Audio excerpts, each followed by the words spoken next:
여러분 지금 댁에 혹시 대학 시절 보던 경제학 원론 전공 서적이 있으신가요?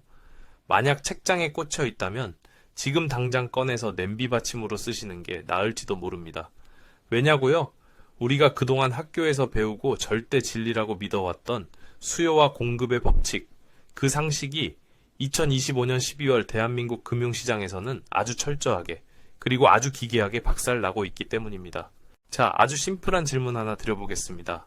한국은행이 윤정이를 맹렬하게 돌려서 돈을 막 찍어내고 헬리콥터처럼 시장에 돈을 뿌려댑니다. 돈이 시장에 넘쳐납니다. 흔해졌다는 뜻이죠. 그럼 돈의 가격인 금리는 어떻게 돼야 정상입니까? 물건이 넘치면 가격이 떨어지듯 금리도 바닥을 기어야 정상입니다. 이건 초등학생도 아는 시장의 이치 아닙니까? 그런데 지금 대한민국 채권 시장을 한번 들여다보십시오. 아주 섬뜩한 일이 벌어지고 있습니다. 한국은행은 지금 시장이 발작하니까 RP 매입이라는 이름으로 수조 원씩 돈을 수혈하고 있습니다. 그것도 모자라서 3년 만에 국고채를 직접 사들이는 사실상의 양적 완화 카드까지 꺼내들었습니다. 소방관이 불난 집에 물을 콸콸 쏟아붓고 있는 형국이죠. 하지만 결과는 정반대입니다.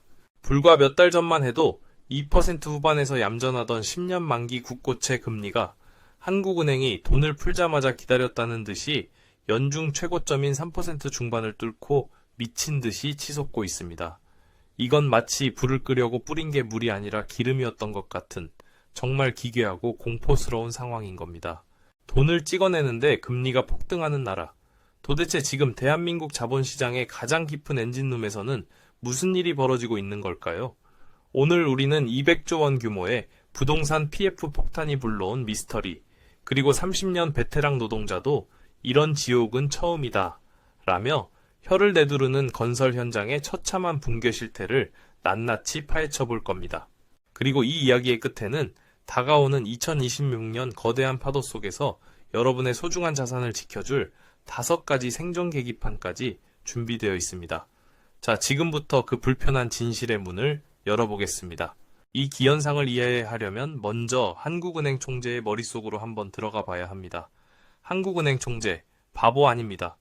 돈 풀면 물가 오르고 환율 튀는 거 누구보다 잘 아는 엘리트 중의 엘리트입니다. 그런데도 왜 이런 자살골 같은 행동을 멈추지 않는 걸까요?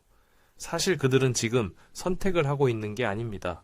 벼랑 끝에서 어쩔 수 없이 내밀어야 하는 마지막 패, 스스로 필요악이라고 부르는 고육지책을 쓰고 있는 겁니다. 그들이 그토록 두려워하는 공포의 실체, 바로 대한민국 경제의 뇌관, 부동산 PF 때문입니다. 상황을 종합병원 응급실로 한번 옮겨서 상상해 보시죠. 대한민국 경제라는 환자가 실려왔습니다. 그런데 다리 한쪽, 그러니까 건설과 부동산이라는 부위가 심각하게 썩어 들어가고 있습니다. 괴사가 진행 중인 거죠. 의학적으로는 당장 그 썩은 다리를 잘라내야 환자가 삽니다. 도려내는 것, 그게 바로 구조조정입니다. 그런데 보호자들이 울고불고 난리가 난 겁니다. 다리는 절대 못 자릅니다. 이 다리가 우리 집안 기둥이에요. 어떻게든 살려내세요. 정치권, 건설업계, 그리고 자산의 70%가 부동산인 국민 여론이 의사를 압박하는 겁니다. 그래서 의사, 즉 한국은행이 어쩔 수 없이 선택한 게 뭡니까? 수술칼을 내려놓고 환자에게 강력한 마약성 진통제를 주사하기 시작한 겁니다. 그 진통제 이름이 바로 유동성 공급입니다. 2025년 상반기 기준으로 당장 터져도 이상하지 않은 부실 우려 등급 PF 규모가 무려 20조 원에 달합니다. 20조 원 감이 잘 안 오시죠? 이 폭탄이 터지면 그냥 건설사 몇 개 망하고 끝나는 게 아닙니다. 돈 빌려준 저축은행 무너지고 증권사 휘청거리고 그 공포가 제1금융권 은행 창구로 번져서 예금을 다 인출해가는 뱅크런이 터지는 말 그대로 시스템 멜트다운이 일어나는 겁니다.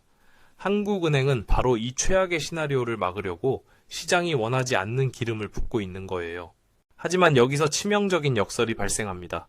시장의 눈치 빠른 투자자들, 특히 외국인들은 이 상황을 정확하게 꿰뚫어 보고 있거든요. 한국은행이 주사기를 든 손을 부들부들 떨고 있다는 걸 본 겁니다. 그리고 이렇게 생각하겠죠. 잠깐, 한국은행이 저렇게까지 무리하게 돈을 푼다고? 우리가 아는 것보다 내부 상황이 훨씬 썩어 있구나. 저거 인공호흡기 떼면 바로 죽는다는 소리잖아? 한국은행이 의도했던 시장 안정이라는 메시지는 온데간데 없고 오히려 우리는 지금 중환자입니다. 스스로 일어날 힘이 없습니다.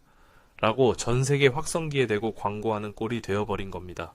이 불안감이 바로 코리아 리스크 프리미엄이라는 청구서로 날아온 거죠. 너네 나라 위험해. 그러니까 돈 빌려주려면 이자 더 내놔. 이게 바로 돈을 찍어내는데도 금리가 미친 듯이 치솟는 한국형 금융발작의 진짜 원인입니다. 그렇다면 도대체 우리 경제는 언제부터 이렇게 스스로 회복할 능력을 잃어버린 식물인간 신세가 된 걸까요? 많은 전문가가 이 비극의 씨앗이 뿌려진 운명의 날을 기억합니다. 시계를 2022년 겨울로 한번 돌려보겠습니다. 기억하시나요? 단군 이래 최대 재건축이라 불리던 둔촌주공 사태. 무려 1만 2천 가구, 미니 신도시급 아파트를 짓는 그 거대 공사 현장이 멈춰섰을 때 대한민국 건설업계 전체가 공포에 떨었었죠. 사실 그때가 바로 골든타임이었습니다. 좀 냉정하게 들릴지 모르지만 자본주의 시장 원칙대로라면 그때 터질 건 터졌어야 했습니다. 사업성 안 나오거나 돈 관리 못한 곳은 망하고 손실 본 사람들은 책임지고 썩은 살을 도려내는 고통스러운 구조조정이 일어났어야 했습니다. 아프지만 그래야 새살이 돋으니까요. 하지만 정부와 금융당국은 정반대의 길을 택했습니다. 썩은 부위에 덕지덕지 반창고 붙이고 인공호흡기를 달아줬죠. 언론에서는 이걸 영화 제목에 빗대서 둔촌 일병 구하기라고 불렀습니다. 정부가 나서서 규제 다 풀어주고 보증서 주고 심지어 전매 제한까지 없애주며 이 프로젝트를 억지로 살려냈죠. 당장은 급한 불 끈 것처럼 보였어요. 하지만 그 대가는 혹독했습니다. 이 사건은 시장 전체에 아주 끔찍하고 위험한 시그널을 줘버렸거든요. 바로 대마불사, 다마부시. 대한민국에서는 덩치만 크면 절대로 죽지 않는구나. 이때부터 시장 플레이어들은 이성을 잃었습니다. 건설사, 증권사, 저축은행 할 것 없이 야, 리스크 관리 필요 없어. 일단 판만 크게 벌려. 사고 쳐도 사이즈가 크면 정부가 세금으로 막아줘. 라는 배짱 영업, 즉 도덕적 해이가 전염병처럼 번졌습니다. 진작 시장에서 퇴출당했어야 할 좀비 기업들이 정부가 꽂아주는 유동성 링거 맞으며 수명 연장한 거죠. 2022년에 작은 종기 수준이었을 때 째고 소독했으면 끝났을 일이 3년 동안 방치되고 영양분 공급받으면서 2025년 지금은 온몸으로 전이된 말기 암 덩어리가 되어 우리 경제의 목을 조르고 있는 겁니다. 금융시장이 이렇게 뜨겁게 끓어오르는 동안 실제 건설 현장은 차라리 빙하기에 가깝습니다. 아니, 현장 자체가 증발해버렸습니다. 지금 건설 현장은 죽음의 트라이앵글에 갇혀 있습니다. 첫째, 지어도 안 팔리는 미분양. 둘째, 러시아 우크라이나 전쟁 이후 폭등해버린 원자재 값. 셋째, 숨통을 끊어놓는 살인적인 고금리. 이 아수라장 속에서 시스템의 도덕성이 붕괴하자 말도 안 되는 사기극까지 터져 나옵니다. 혹시 유령 아파트 사태 들어보셨나요? 공포영화 이야기가 아닙니다. 최근 한 시행사가 서류상으로만 존재하는 가상의 돈과 호수를 만들어서 대출금을 타낸 사건이 걸렸습니다. 수분양자들은 내 집이 지어지고 있는 줄 알고 꼬박꼬박 돈을 냈는데 알고 보니 그들이 계약한 집은 애초에 설계 도면에도 없는 허공이었던 거죠. 더 기가 막힌 건 감시 시스템의 붕괴입니다. 금융기관은 현장 확인도 없이 서류만 믿고 수천억을 내줬고 주택도시보증공사는 보증사고 난 걸 알면서도 입주 예정자들에게 제때 알리지 않았습니다. 설마 나라에서 보증해주는데 별일 있겠어? 하고 믿었던 서민들만 날벼락 맞은 겁니다. 이런 상황 지켜보는 국민들 분노, 이제 한계점을 넘었죠. 인터넷에 올라온 한 시민의 반응, 제가 그대로 한번 읽어드릴게요. 나라에 돈이 없는 게 아니다. 무슨 선지급을 60%에서 70%씩, 그것도 몇천억 사기당하고도 다시 입찰해주고 사학재단에 매년 5천억을 LH에서 싼 이자로 빌려주고 나라가 진짜 어디서부터 어디까지 썩은 건지 너무 무섭더라. 국민들은 묻고 있습니다. 이익은 그들이 다 가져가고 왜 그들이 저지른 부실의 청구서는 세금과 고금리라는 이름으로 우리가 떠안아야 하냐고 말입니다. 현장 노동자들은 더 처참합니다. 30년 경력의 한 건설 노동자분이 인터뷰에서 이렇게 절규하시더라고요. 제가 이 일을 30년을 했는데 IMF 때도 2008년 금융위기 때도 이 정도는 아니었습니다. 그때는 일거리는 있었는데 돈이 안 돌았던 거라면 지금은 일감 자체가 증발해버렸어요. 통계가 이걸 증명합니다. 건설업 취업자 수 11개월 연속 감소하면서 일자리 18만 개가 사라졌습니다. 한때 남구로 인력시장에서 하루 2만 명씩 나가던 인부들이 지금은 절반도 채우기 힘듭니다.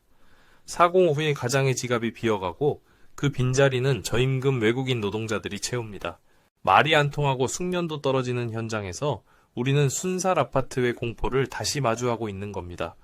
도대체 왜 정부와 한국은행은 원칙을 어겨가며 이토록 부동산을 붙들고 놓지 못하는 걸까요? 그들이 바보라서? 건설사 카르텔이라서? 답은 훨씬 더 구조적이고 서글픕니다. 대한민국 경제라는 거대한 배가 오직 부동산이라는 단 하나의 낡은 엔진에 의존해 움직이고 있기 때문입니다. 데이터를 한번 까볼까요? 2024년 말 기준 우리나라 전체 민간 신용에서 가계부채와 부동산 PF 대출 합친 부동산 관련 빚이 차지하는 비중이 얼마인지 아십니까? 무려 50%에 육박합니다. OECD 선진국 대부분이 20%에서 30% 수준인 거랑 비교하면 우리는 전 세계에서 유례를 찾기 힘든 부동산 중독 국가인 셈이죠. 이러니 어떤 상황이 벌어집니까? 타이타닉호가 가는데 반도체 엔진도 있고 자동차 엔진도 있지만 사실상 배를 움직이는 건 부동산 엔진 하나뿐인 거예요. 만약 이 엔진을 멈추거나 터뜨리면 배는 그 자리에 멈추는 게 아니라 침몰합니다. 이 공포가 정책의 발목을 잡고 있습니다. 정치인에게 부동산 하락은 곧 표 떨어지는 소리고 경제 관료에게 부동산 붕괴는 자산의 70%가 부동산에 묶인 국민들의 소비 절벽을 의미하니까요. 그러니 한국은행 총재가 아무리 독립성을 외쳐도 결국엔 이 거대한 부동산 인질극 앞에서 무릎 꿇고 썩은 엔진에 기름만 계속 붓는 지금의 기형적인 정책이 나올 수밖에 없는 겁니다. 해외는 어땠을까요? 1990년대 초 스웨덴은 우리와 똑같은 부동산법을 붕괴를 겪었습니다. 그때 스웨덴 정부는 배드뱅크, 뱃뱅크라는 칼을 빼들었어요. 은행들이 들고 있던 부실 자산을 장부가 아닌 시장가로 강제로 사들였습니다. 은행은 즉시 엄청난 손실을 확정짓고 주주들은 돈을 날렸죠. 비명이 터져 나왔지만 정부는 눈 하나 깜짝하지 않았습니다. 썩은 살을 도려내지 않으면 몸통이 죽는다. 그 결과 스웨덴 금융 시스템은 34년 만에 기적적으로 깨끗해졌고 경제는 다시 힘차게 돌아갔습니다. 하지만 2025년의 대한민국은 어떻습니까? 배드뱅크 만들어서 환부를 도려내는 대신 캠코 등을 통해 부실 자산을 비싸게 사주거나 만기 연장해주며 폭탄 돌리기만 하고 있습니다. 수술이 무서워서 진통제만 계속 삼키고 있는 꼴이죠. 자, 이제 인정해야 합니다. 국가는 시스템 리스크 막느라 여러분 개인의 계좌까지 지켜줄 여력이 없습니다. 거대한 파도가 덮치기 직전인 지금 여러분의 자산을 지킬 수 있는 사람은 오직 여러분 자신뿐입니다. 그래서 오늘 저희가 마지막 선물로 준비했습니다. 2026년 혼돈의 경제 상황 속에서 살아남기 위해 매일 아침 반드시 확인해야 할 5가지 생존 계기판을 공개합니다. 자동차 운전석에 속도계와 연료 게이지가 있듯이 이 5가지 지표에 빨간불 들어오면 뒤도 돌아보지 말고 행동하십시오. 첫 번째 계기판, 국고채 10년물 금리. 앞서 말씀드렸죠? 한국은행이 돈을 푸는데도 금리가 오른다. 이건 내부 시스템 고장입니다. 현재 3% 중반을 오가고 있는 이 금리가 만약 4%를 향해 튀어오른다? 그때는 내부 균열이 걷잡을 수 없구나 판단하고 방어 준비 시작하셔야 합니다. 두 번째 계기판, 원달러 환율. 한 나라가 망가질 때 가장 먼저 눈치채고 도망가는 건 외국인 자본입니다. 그들이 떠나면 환율이 폭등하죠. 1,470원 넘어서 1,500원 선을 위협하기 시작한다면 이건 위기가 국내를 넘어 글로벌 신뢰 상실로 번졌다는 가장 강력한 신호입니다. 달러 자산 비중 즉시 늘리셔야 합니다. 세 번째 계기판, 외환 보유고. 환율이 미친 듯이 오르면 한국은행은 금괴에 있는 달러를 풀어서 막습니다. 현재 약 4,300억 달러 수준인 외환 보유고가 어느 날 갑자기 급격하게 줄어드는 그래프가 나온다면 전선을 지키는 군인에게 총알이 떨어져 가고 있다는 뜻입니다. 네 번째 계기판, 취약업권 PF 연체율. 뉴스에서 나오는 전체 평균 연체율에 속지 마세요. 그건 착시입니다. 여러분이 봐야 할 건 저축은행, 증권사 같은 약한 고리들의 실질 연체율입니다. 이 수치가 10%를 넘나든다는 소식이 들리면 뇌관에서 이미 연기가 피어오르고 있는 겁니다. 마지막 5번째 계기판, 외국인 수급 동향. 그들은 말로 하지 않습니다. 오직 매도 버튼으로 말합니다. 외국인들이 한국 주식과 채권을 한 달 내내 수조 원씩 팔아치우고 떠난다? 침몰하는 배에서 쥐들이 빠져나가는 것과 같습니다. 그들이 탈출할 때는 반드시 이유가 있습니다. 이 5개의 계기판 중 3개 이상의 빨간불이 들어온다면 주식, 부동산 같은 위험 자산 비중 과감하게 줄이시고 달러나 금, 미국 국채 같은 안전자산으로 포트폴리오 옮기셔야 합니다. 소나기가 내릴 땐 우산을 쓰는 게 아니라 튼튼한 집 안으로 피하는 게 상책이니까요. 물론 정부도 2028년까지 PF 자기자본 비율을 20%로 올리겠다는 등 뒤늦게나마 외양간을 고치고는 있습니다. 5%만 가지고 95% 빚내서 사업하던 미친 관행을 바꾸겠다는 거죠. 이건 다행스러운 일이고 꼭 가야 할 길입니다. 하지만 그건 미래의 이야기입니다. 당장 2026년에 닥쳐올 파도는 그 법이 지켜주지 않습니다.